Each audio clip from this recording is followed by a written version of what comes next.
Welcome back to my channel साथीहरू। आज भने फेरि पनि तपाईहरु समक्ष एकदमै महत्त्वपूर्ण भिडियो लिएर आइपुगेको छु।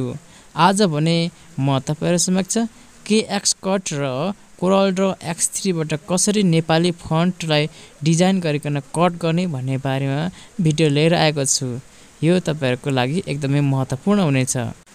त्यो भन्दा अगाडि म तपाईहरु समक्ष विनम्र अनुरोध गर्न चाहन्छु, यदि तपाईहरु मेरो च्यानलमा नयाँ हुनुहुन्छ भने तपाईहरुले मेरो च्यानललाई सब्स्क्राइब गर्न नभुल्नु होला र यदि तपाईहरुले मेरो भिडियोलाई हेरिरहनु भएको छ भने तपाईहरुले लाइक कमेन्ट जरुर गर्नु होला भन्दै अब भने म भिडियोलाई अगाडि बढाउने छु। आउनुहोस् सुरु गर्ने छौं।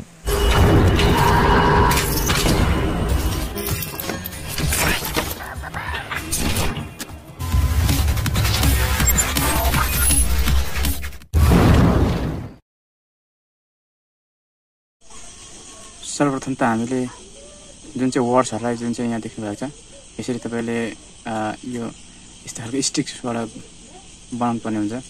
यसको चाहिँ भित्र फिल चाहिँ नो फिल गर्ने, फिल कलर चाहिँ नो गर्ने अनि बाहिरको कलरमा चाहिँ यहाँ तल गएर यहाँ गएपछि यहाँ तपाईले देख्न सक्नुहुन्छ यो यसै गरी हेयर लाइनलाई क्लिक गर्नुपर्ने हुन्छ। क्लिक गरेपछि तपाईको प्रोपर कट दिन सक्छ यसले।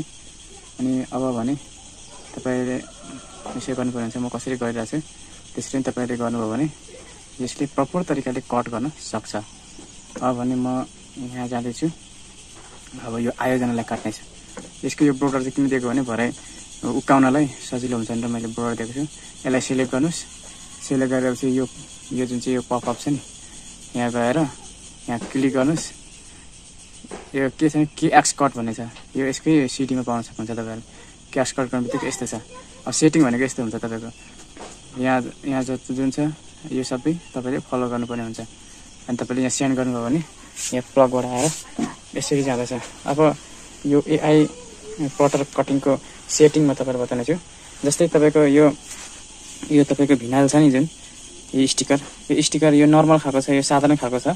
यहाँ यो एल्युमिनियम वाला छैन भने यो राम्रोबाट होइन भने यसमा प्लास्टिकको मात्रै हुन्छ। यो प्लास्टिक मात्रै हुन्छ यसमा। र यो पेपरमा चाहिँ तपाईले सेटिङ यसमा अलिकति पावर चाहिन्छ, त्यही भएर यसमा 80 ग्राम राख्नुपर्ने हुन्छ। र तपाईको यो जुन चाहिँ यो स्टिकर यो राम्रो खालको स्टिकर छ, यो नम्बर प्लेटहरु लेख्न पर्यो भने तपाईले यहाँ तपाईले 40-50 राख्न सक्नुहुन्छ। र यसो गरेपछि तपाईले यसलाई अब यो मैले यहाँ बीचमा छ, यो बीचमा मलाई यहाँ कटिङ गर्न चाहियो भने तपाईले यो यसमा थिच्नुस्। यो पहेँलो चाहिँ यो एरोले यो निडललाई यताबाट सार्नुस्। सारेपछि यो तपाईले देख्नुहुन्छ यो रेड जुन चाहिँ लेजरको छ यो चाहिँ एउटा साइन हो। जुन चाहिँ त्यो साइनलाई चाहिँ त्यो इन्डिकेटरलाई चाहिँ यसरी ठ्याक्कै यो इन्डिकेटरले चाहिँ सबैभन्दा टुप्पोमा देखाउँछ। यो साइडको सबैभन्दा टुप्पोमा चाहिँ तपाईँ पुग्नु भएको छ, यहाँदेखि उता जान्छ है भनेर तपाईँ देखाएको। तपाईले अघि मैले यहाँ कट गरेको थिएँ, यो कटको लाइनदेखि जुन यो कटको लाइन छ नि यो ठ्याक्कै यो चाहिँ यहाँ राख्नुपर्ने हुन्छ। नभए यता राख्नु भने तपाईको यो पहिला काटेको पनि कट गर्छ, त्यही भएर यहाँ ठ्याक्कै राख्नुस्। ठ्याक्कै यसरी राखेर अलिकति मिलाएर सार्नुस्। यहाँ ठिक्क भयो। अब यहाँ ठ्याक्क पारेपछि तपाईले यो पहेँलो बलिरहेछ नि बस र अप्सन देखाएको यसो भएपछि तपाईले यो छ नि ओरिजिनमा 3-4 क्लिक गर्नुस्। क्लिक गरिसकेपछि तपाईले यो अघि तपाईले रेडी गर्नुभएको जुन चाहिँ उ थियो डिजाइन थियो त्यसलाई सेन्ड गर्नुस्। सेन्ड गर्नुभएपछि तपाईको कटिङ सुरु हुन्छ। एकदम प्रपर तरिकाले कटिङ गर्छ। र तपाईले स्पिड भनेको 350 राख्नु भने एकदमै राम्रो हुन्छ। धेरै स्पिड पनि फेरि निडल खराब हुने सम्भावना, कटिङ राम्रो नहुने सम्भावना छ। त्यही भएर तपाईँ 350 राख्नु भने एकदमै एभरेज रहनेछ। र म तपाईलाई यसको एडिटिङ कसरी गर्नुपर्ने भन्ने बारेमा म अर्को भिडियोमा तपाईलाई ल्याउने छु। एडिटिङ यसमा चाहिँ मेन कुरो एडिटिङ मात्रै नभएर यसलाई कसरी प्रयोग गर्ने भन्ने बारेमा म देखाउने छु। यसको जुन चाहिँ यो एयरकट भन्ने सफ्टवेयर छ नि त्यो सफ्टवेयर चाहिँ बिना नै यो प्रयोग गर्न सकिन्छ। जस्तै यो kcut भन्ने यसकै सिडीमा आउँछ। यो जुन चाहिँ तपाईले एआई भन्ने प्लटर किन्नुहुन्छ नि यसमै सिडी आउँछ।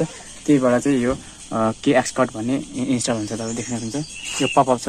यो फ्लटिङ वाला छ नि यसको अप्सन हो। यो kcut यो पनि यताको यो पनि kcut हो।